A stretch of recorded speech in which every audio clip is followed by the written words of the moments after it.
Chairs No Waiting, episode number 732, Mayberry Firsts. Two Chairs No Waiting is brought to you each week by the folks over at weaversdepartmentstore.com. Drop by over at Weavers and check out the book, Mayberry First, by our friend Randy Turner. It's a compendium of historical essays on classic television series, of course, the Andy Griffith Show by Randy Turner. Head over there and check it out. While you're there, you might want to check out the brand new, well, they're not new, but they're back in stock, Mayberry Union High blue t-shirts. You got long sleeve, short sleeve, sweatshirts, got them all. Got 8 gray ones as well. Check it out. And hey, if you got a little one, there are actually infant snap suits for like nip it in the bud and things like that. Head over to weaversdepartmentstore.com and check it out. Two Chairs No Waiting is also brought to you by donations from listeners like you. The executive producer of episode number 732 is Paul Mulick. The Patreon patron of the week is Eric Lowry, and the High Sheriff of Two Chairs No Waiting is Eric Smerrill. So, hey, thank you all for your support of the podcast, and thank you for being here with me. We're going to be talking about Mayberry First. Last week we did some puzzle stuff, that I thought everybody liked with the Mayberry puzzle book from season 1. They're working on season 2, they tell me. But we were talking about that. And this is a great book by Randy Turner called Mayberry First, and I wanted to go over it a little bit. So we're going to play that or go through that at least a little. And then we've got some feedback coming from other stuff coming up as we go. So let's go ahead and hear from Mayberry First as we get started. Let me get some little bit of music going. So what we're going to talk about is some let's do this one right here. There we go, Mayberry First. The background music by the VW Boys. Thank you, VW Boys. All right, so Randy's book, if you didn't figure this out, it's about firsts in Mayberry. Okay, so we're going to just read a little bit of it just to give you a feel, but I encourage you to head over to Weavers and pick up this book because it's a very good book by Randy. So let's go into this. This is to kick us off of Mayberry First. It actually starts off it has a preface, but it starts off like this. When did the Andy Griffith Show first come into being? You think you know the answer? Andy Griffith was already well known before he appeared in Mayberry. Among his many accomplishments was a popular recording of his comedy monologue, What It Was Football. His starring role in the masterful film A Face in the Crowd, and his Tony-nominated performance as Will Stockdale in No Time for Sergeants. The Broadway show is adapted to a film, also starring Griffith, but his follow-up film, Onion Head, is kind of a flop. While he again earned a Tony nomination for his portrayal of the title role in Destry Rides Again, ticket sales were not strong. Between Onion Head and Destry, Griffith was convinced he needed to try television.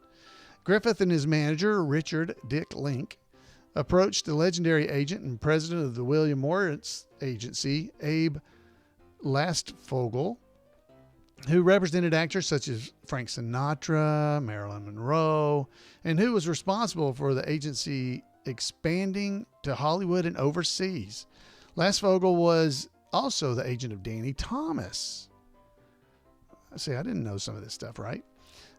He was the agent of Danny Thomas, with the two being so close that Thomas also often referred to Lastfogel as Uncle Abe.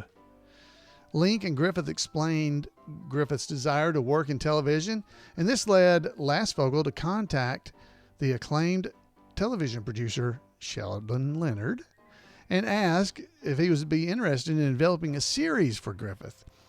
Among his already impressive accomplishments, Leonard was the executive producer of The Danny Thomas Show, which had originally been titled Make Room for Daddy. Leonard was indeed interested, as he is already familiar with Griffith, and began working on a series concept. After kicking around various ideas with a writer and an editor for The Danny Thomas Show, Artie Sanders, Leonard decided the best pitch would be to have Griffith play a character in a rural setting, since he was known for a rural style of comedy. In the winter of 1959, Leonard traveled to New York City to watch Griffith perform in Destry Rides Again and then went backstage to introduce himself. He took Griffith to one of Griffith's favorite nearby bars and, over a beer and a sandwich, told him his idea for the series in which Griffith would play the sheriff of a small southern town. While the exact date is unknown, Sheldon Leonard had created what was to be known as the Andy Griffith Show. However, a deal was not immediate.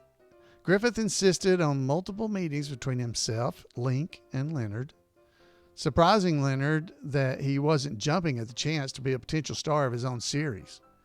But after the third meeting, Griffith and Leonard shook hands to agree that the Andy Griffith Show would become a reality.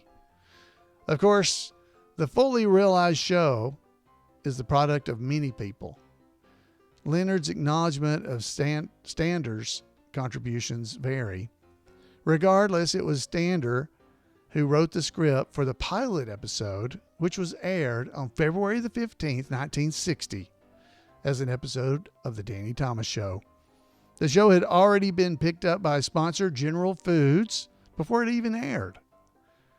The Andy Griffith Show premiered on CBS on October 3rd, 1960. So guys, that's just the first little tidbit in this great book that I think you would really enjoy. The next one would be, when was Andy Taylor first seen? Well, and it's a few pages long. There's photos. There's all kinds of really cool stuff in Mayberry First, a compendium of historical essays on the classic television series by Randy Turner. Go over to Weaver's Department Store and check it out, guys. Speaking of the first episode that they were talking about in that, weekend before last, I was in Granville, Tennessee, and they performed a play version of that very first episode, the pilot episode of the Andy Griffith Show that was on the Danny Thomas Show. And if you've never seen that Danny Thomas episode, I'm so excited for you if you can ever find it. You've got to look around to find the thing. It's on some of the season sets, DVD sets. You can watch that episode, and it'll be, I cannot imagine how great it'll be for you, because you've probably seen all 249 episodes of the Andy Griffith Show over and over in your life. But this will be like a brand new episode to you. And it's so fun because it's the beginnings of Sheriff Taylor, where in that episode, he is the Justice of the Peace and the Sheriff, but he's also the editor of the Mayberry Gazette, of the Mayberry newspaper. So that's the part that gets Danny so upset is, he's been given a ticket for running this stop sign by the sheriff, Andy. He wants to have a trial by the Justice of the Peace because he, wants to argue about running a stop sign where there is no road. There's just a stop sign. There is no crossroad. And he wants to argue with him. And then when he finds out Andy's the Justice of the Peace, he wants to call the newspaper. You got a newspaper in this town? So he wants to call the newspaper to complain about the sheriff, who's also the Justice of the Peace, and he's railroading these city slickers that come through town. And so he calls on the phone the newspaper, and Andy answers it and says, "Editor speaking." Wow, what fun writing that was. So it's definitely something, if you've never seen, I encourage you to try to find it. You can, if you buy a DVD season set, look and see. But a lot of times a special addition to that would be the Danny Thomas episode. So definitely go and check that out if you have an opportunity, because that is a first in Mayberry. So Mayberry First, guys, check that out. All right, so I've got a few little feedback things for us tonight. So I got some that are called in, I got one that's called in, but we got a few that were written to me. And this first one is from Mike Ferris. Now, he's talking about an episode of the podcast where I'd referred to the wall of the courthouse has what appears to be a plaque on it. It's the It's the wall just, if you walk in the front door of the courthouse, just to the right, in the right corner, the corner right there beside you, there is a framed plaque of some kind, of framed photo print that has an American flag on it. And we all believe it is the Pledge of Allegiance on that plaque. So what he had written in, Mike wrote in and he said, I was thinking on an older episode of your podcast, you mentioned the picture in the sheriff's office that seems to be the Pledge of Allegiance. I can't remember if it could be confirmed that it was or was not the Pledge of Allegiance. But just in case, I noticed near the end of the episode, Cyrano Andy, you can see very clearly that it's the Pledge of Allegiance. That's in season 1, episode number 22. It's near the end of the episode on the scene where Andy is talking on the phone to Ellie in the sheriff's office, and right before the scene where Andy, Ellie, Barney, and Thelma Lou are singing in the living room. Like I said, I can't remember if it was confirmed or not, but I thought I would mention it just in case. So, Mike, thank you so much for writing in. I appreciate that. And he is right. You can definitely see that plaque on the wall. The problem I have is, at least I don't have a DVD version of this, at least not that I can see. So you still can't read for certain that it's the Pledge of Allegiance, but we're 98% sure that is what it is on the wall. That it is the Pledge of Allegiance hanging on the wall of the courthouse. We're pretty sure that's what it is. So thanks, Mike. I did a screenshot of that. So if you're watching the video version of the podcast, you would see that. And if you're not watching the video version, you can watch that episode and pay attention there at the end. If you have a DVD, you can scroll right to it and find it. It was very easy to spot. What I need is a Blu-ray version, not a DVD, but a Blu-ray version that might be clear enough that you can see what's written. And I do have the Blu-rays. I just don't have a Blu-ray player. So I'm going to have to get a Blu-ray player so that I can actually check this stuff out. So that'll be cool. All right. So we got another call, or phone, not call, but somebody wrote in. This was Philip Reynolds, and he wrote in to ask this question. Now, I don't know the answer, so I'm hopeful one of you guys will know. Now, this is, just so if you don't remember, this is the episode of Stranger in Town. Now, this is the one episode where where Walter Baldwin played Floyd the Barber and not Howard McNear. But he wrote in with a question about that particular episode. He said, "Hi, Alan. I'm curious, who is the girl on the calendar in Floyd's barbershop on the episode of Stranger in Town? It looks like a silent film star, maybe. Maybe this has already been asked by other Andy Griffith rerun watchers fans. Thanks, Phil Reynolds." Phil Reynolds. Did I say Reynolds or Robert? Anyway, Phil Reynolds is his name. And so thank you, Phil, for writing in. I do not know who that actress would be, but you can definitely see it. It's an unusual calendar, actually, hanging on the wall. During that episode, it shows up between Floyd and Andy. I believe it's when Andy is trying to get Barney's sideburns even. And he's messing with Barney. I believe that it's then. So you definitely need to have you guys go and look and see if you can tell me who it is, because I don't know. But it's an unusual looking calendar because it's black. The calendar itself is black, and then the numbers on the calendar are white or perhaps silver. You can't really tell, but you can tell the calendar is completely black. So yeah, this is definitely the one where Floyd's like, Floyd's going, is he still in the chair? Remember that? Because Andy was trying to get Barney's earlobes or get his sideburns even. One lobe was longer than the other or something, So anyway, so this is Walter Baldwin's version of Floyd. Watch that episode and see if you can tell me who the person is.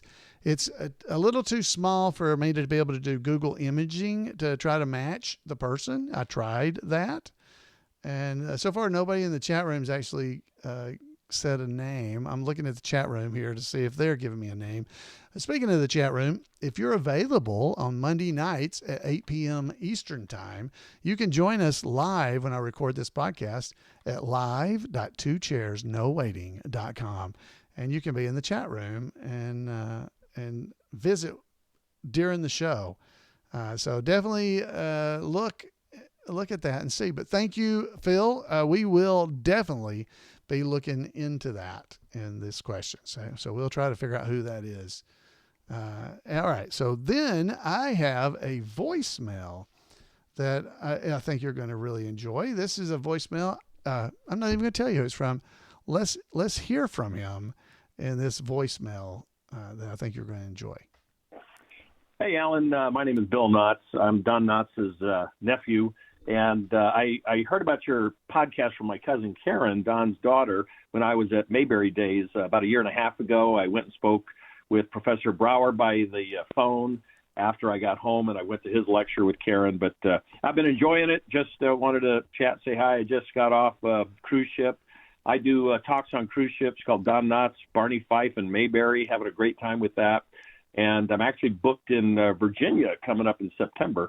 So anyway, I just want to let you know that I'm really enjoying what you guys do, and I think I'm signed up for the newsletters and everything. So just want to say thanks for all you do, man. Wow, thank you so much for calling in.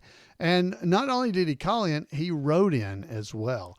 So he wrote in and had a few things to say, and he sent some pictures along of himself.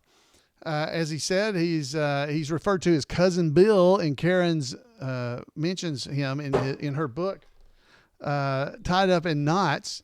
They had a great visit back a few years ago when she was interviewing him about some of the stories that he had when he lived with Don while attending the American Academy of Dramatic Arts. Wasn't that cool? So he and his wife were having dinner with Karen at Mayberry Days in 2021, just after listening to Professor Brower's lecture. They had a good chance to catch up and visit, and he hadn't seen her in person since her dad's memorial service. He mentioned that he is a professional actor for 12 years. He had been, and she said she didn't know that. I think she knew I was in acting school when I lived with her dad, but she was already out of the house and gone by then. So perhaps she forgot. I stayed in Tommy's room, which is Karen's brother, back then because I think she was in school in England, if I remember correctly.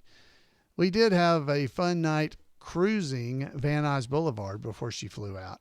Anyway, after speaking with Professor Brower for a bit, by email a couple of weeks after Mayberry Days, I decided to launch a class similar to his in Arizona, where Bill lives. He had taught a class in college before and thought people might be interested in a class like that was taught by Barney Fife's nephew, Don Knotts' nephew. Well, it'd be a lot easier to tell the story on the phone, he said, if I wanted to give him a call. But basically, the college ended up wanting to charge $95 for the class, and he backed out of it. So it just didn't feel like that was reasonable. But he kept the idea of the class that he had already prepared, and he and his wife were taking a cruise this past October in 2022 from Barcelona to Fort Canaveral. So he called the cruise line and told them who he was and asked if they would be interested in him doing a lecture series on the cruise with all these transatlantic sea days that they were going to have. So Don Knotts, Barney Fife, and Mayberry was launched. I emailed several times with Karen about me doing some of these shows at senior living centers or churches, and she was very encouraging. It all helps to keep Don's memory and the Andy Griffith Show alive in people's hearts and minds. The people on the cruise ship apparently loved my talks. I got a call from the cruise line about a week later saying that the response was fabulous and would you like to do it again? is what he has. So he did a 12-night cruise from Baltimore on January the 14th of this year, and I just returned from Miami to Barcelona on another 12-night cruise back in March on the Symphony of the Seas, which is huge. His next cruise is going to be in April from Fort Canaveral to Amsterdam. Wow. He's taking some long cruises. He does 5 different 1-hour entertaining and interactive talks on the ship. He's been averaging about 250 to 500 people at each talk, which is really overwhelmingly huge numbers for a lecture on a cruise ship. People love talking about Mayberry in the Andy Griffith Show. I'm now booked at a church in Richmond, Virginia on September the 23rd for one afternoon. I'm not really sure what to call this, a talk, a lecture. Sounds dull even when you like the subject, if you call it a lecture. But as a former actor, I'm very animated. I really play to the crowd, and I tell lots of personal stories too. Most of the cruise ship crowd would ask me, when's the next show? When they saw him around the ship. So people gave comments on the cruise ship like, I was the highlight of the cruise. It's crazy, he says. Well, this is too long, this writing. I just wanted to say hi. If you'd like to chat by phone, you give him a call, he said. I can't believe I've never really heard Two Chairs No Waiting until Karen told me about it at Mayberry Days in 21. You do a great job. Thank you very much, Bill. I appreciate that. Have a great rest of your week. And so he's basically got some really cool stuff. His email address is cool too. I'm not going to tell you guys what it is. He didn't say I could do that. But he's got some really stuff. He sent stuff. He sent a picture that I'm showing on the video version if you'd like to see it. But it is a photo of him presenting Don Knotts with a bronze sculpture that one of his students has made. And he also has another picture of him playing Barney, doing the preamble about 30 years ago. So he's doing the "We the People," that whole skit. And he was doing it as Don Knotts as well. So, wow, what a treasure that is. So thank you, Bill. Thank you for calling in, and thank you for writing in. All of the fans here on the podcast love this. Thank you so much. Definitely would love to hear from you. We'll try to get with you at some point so that you can tell your story here on the podcast if you'd like to. Thank you so much for being with us. That is really, really cool to me. Hopefully you guys like it too. All right, so now it's time to play a little bit of trivia. Everybody ready? Get your trivia pencils ready. And we'll play a little bit of Mayberry trivia. And we're going to do this like we did a few weeks ago. We're going to ask you the question. You get 2 points. And then I'm going to give you multiple choice answer to answer. And if you get it right after the multiple choice, you only get 1 point. So 2 points if you get it before I give you the multiple choice. 1 point if you have to wait on the multiple choice. Okay. So this is all in the honest system. This is more for fun than anything. So here we go. If you're ready, here we go. In the episode Convicts at Large, one of the women says that Barney reminds her of her ex-boyfriend. So she began calling Barney by his name. By the end of the episode, all of the convicts and even Floyd were calling Barney by what name? Okay. So in the episode Convicts at Large, one of the convicts says that he reminds her of her boyfriend. So she starts calling him her boyfriend's name. What was the boyfriend's name? Okay. All right. You'll have to pause. You get 2 points if you can answer right now. Pause. Now it's worth 1 point because here's the multiple choice. Was the boyfriend's name Sam, Al, Bob, or John? Sam, Al, Bob, or John? Okay, for 1 point. You better watch it, Al. It was Al. That's what Floyd got. Al was his name. Al was his name. All right, so it's 2 points if you could get it before I gave you multiple choice. 1 point after. Okay. All right. Number 2. How much did Emma Brand pay for her prescription that she got from Walker's drugstore? How much did Emma Brand pay for her prescription, the miracle drug, that she got from Walker's drugstore? It's worth 2 points. How much did she pay? All right. How much did Emma Brand pay for her miracle drug prescription she got from Walker's drugstore? All right. Pause if you don't want to hear the answer, because it was worth 2 points until now. The multiple choice are, was it 20 cents, 5 cents, 10 cents, or 15 cents? Okay, was it 20, 5, 10, or 15 cents? The miracle drug. The answer, you've had time to think about it. The answer is a dime. It was 10 cents. It was 10 cents. I thought that was pretty cheap for a miracle drug. All right, so that was worth either 2 points or 1 point. So you could have 4 or 0 points, I guess, at this point. All right, number 3.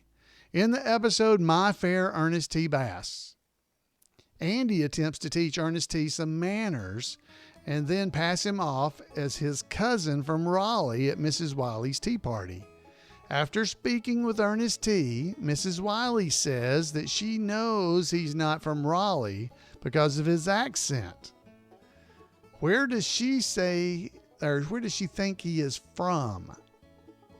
Okay, that was pretty long, but on the episode My Fair Ernest T. Bass, Andy tries to, teach Ernest T. some manners and then pass him off as his cousin from Raleigh at Mrs. Wiley's tea party. After speaking with Ernest T., Mrs. Wiley says that she knows he's not from Raleigh because of his accent. Where does she think he is from? Where does she think he's from? All right, that's worth 2 points. Now pause. Now, multiple choice, worth 1 point. Does she think he's from Philadelphia, New York, Boston, or Mount Pilot? Okay. Does she think he's from Philadelphia, New York, Boston, or Mount Pilot? The answer is, he's from Back Bay, Boston. Back Bay, Boston. How do you do, Mrs. Wiley? Say that again. How do you do, Mrs. Wiley? She thinks he's from Boston. All right, how'd you do? All right, did you get it? All right, number 4. What was the name of the country club that Andy and Barney were invited to visit so that they could be considered for membership? Oh, this is a little harder. 2 points is worth 2 points. What was the name of the country club that Andy and Barney were invited to visit so that they could be considered for membership? What was the name of the country club? All right, that was worth 2 points. We're pausing there. Now it's worth 1 point because was it the Sleepy Hollow Country Club, the Wellington Country Club, the Esquire Club, or the Scarlet Oaks Club? The Sleepy Hollow Country Club, Wellington Country Club, the Esquire Club, or the Scarlet Oaks Club? Worth 1 point. The answer is, it was the Esquire Club. Yeah, the Esquire Club was the answer. All right. Last question for this episode. Number 5, worth 2 points. In the episode, The Education of Ernest T. Bass, Andy attempts to teach Ernest T. geography. Andy tells him that the United States is bordered by Canada, Mexico, and the Atlantic Ocean. And then he asks him if he knows what is the country's western border. What is the first answer Ernest T. gives to this question? Ooh, man. All right, I'm going to read it again. I need to make sure I get this one right. I don't have the answers, by the way. All right, in the episode, The Education of Ernest T. Bass, Andy attempts to teach Ernest T. geography.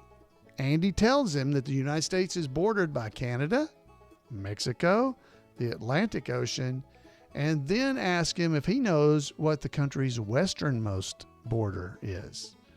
What is the first answer that Ernest T. gives to this question? All right, submit your answer for 2 points. Pause, stop. All right, for multiple choice for 1 point, was it Old Man Kelsey's River, Old Man Kelsey's Ocean, Old Man Kelsey's Woods, or Old Man Kelsey's Creek? What was the first answer? All right. The answer was it Old Man Kelsey's River, Old Man Kelsey's Ocean, Old Man Kelsey's Woods, Old Man Kelsey's Creek. The answer is Old Man Kelsey's Woods. What's the westernmost? Old Man Kelsey's Woods. No. Old Man Kelsey's Creek. Old Man Kelsey's River. Old Man Kelsey's Ocean. Pacific Ocean. All right, guys. How did you do? How did you do? Old Man Kelsey's Woods is the answer. Everybody in the chat room agrees, right? That is the right answer, right? Old Man Kelsey's Woods. Old Man Kelsey's Woods. All right, cool. All right, guys, that is our show for today. Tonight, whenever you're listening to this, I hope you've enjoyed yourself. I hope you enjoyed the stories we told. Hope you enjoyed the Mayberry First information out of the book. Go and get the book. It's full of stuff like that and some pictures as well. Go check that out. Head over to weaversdepartmentstore.com and check out things. I want to thank all of our patrons over at Patreon to help and support this podcast. Thank you so much for all your support. And thank you to other folks who provide support through either just PayPal or giving me stuff. I appreciate it. Thank you so much. And thank you just for being here. I mean, wow. What good would the show be if you didn't come and show up? Thanks for being here. Folks, until next time, I'd love to hear from you. You can give me a call at 888-684-8415. Email me at floyd@imayberry.com. Or I'm going to talk right through my music and have to play it again. So I'd love to hear from you. It's always great. I love hearing from you, just like we heard from Bill earlier. So definitely give me a call, 888-684-8415. Email me at floyd@imayberry.com. Please let me hear from you and let me know what you think about the podcast. Think about some of these things we heard tonight. And maybe what you think about the Mayberry First. I'd love to hear what you think about the books, the puzzle book from last week and Mayberry First from this week. Love to hear from you. Folks, thanks for spending time with Mayberry with me. And go out there and tell folks about it. And we'll see you next time right here on Two Chairs. Good night, everybody.